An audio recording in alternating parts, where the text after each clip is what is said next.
evening.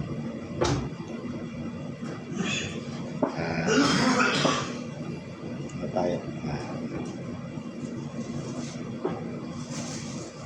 Meron tayong gagawing experiment. So, titimpla tayo ng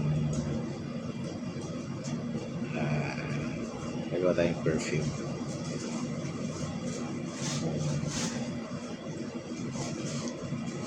Bumili ako kanina ng mga gamit pambili ng gawa ng perfume. So, yung documents natin. Ano yung mga gamit na yun. So, supposed to be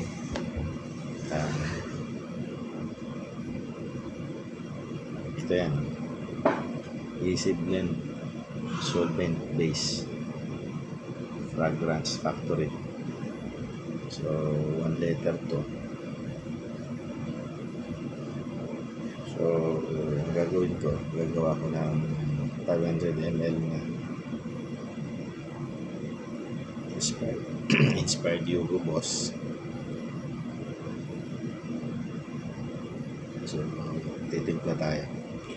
So itong easy blend solvent base, kapalit to ng mga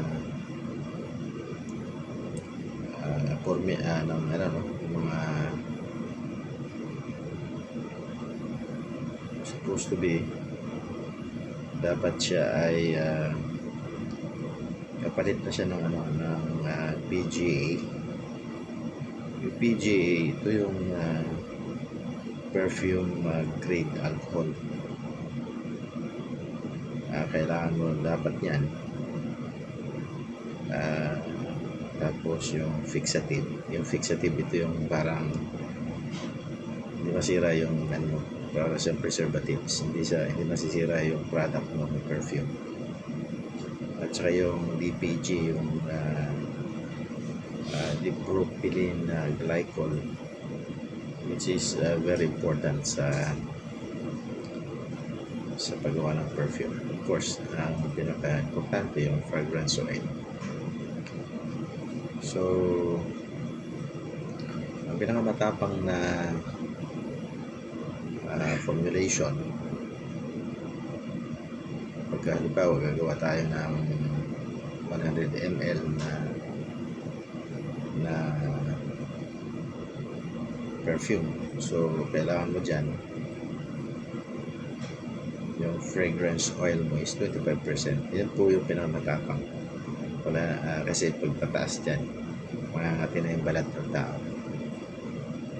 So, tapos pagka 25% or 25 ml naman yung in terms of volume, 25 ml, 25% siya by percent. Tapos yung fixative natin is actually 0.6% lang yan. That is 0.6 ml. Tapos yung DPG, ang gagamitin mo dyan, 30%. That is 30 ml. Sorry, 3 ml. So, dapat 30 yan. And then yung ating alcohol is 71.4% or 71.4%. So that's a total of 100%. So 100 ml. So in that case, to simplify, binili ko to sa Chemworld Fragrance Factory. May bago silang product na tawag Easy Blend Solvent Base. Ito pinaghalo na yung DPG, yung dipropylene glycol, at saka yung PGA, yung perfume grade alcohol, at saka yung fixative. So 3-in-1 ito. Kung kailangan mo nang bilhin is yung easy blend solvent base, and then yung oil, and then you compute the percentage kung ilang percent na gusto mo, then na oil o na fragrance, yan na rin yung ating meron tayong equivalent na percentage para dito. So first time ko kumuha nito, try natin. Okay? Bye.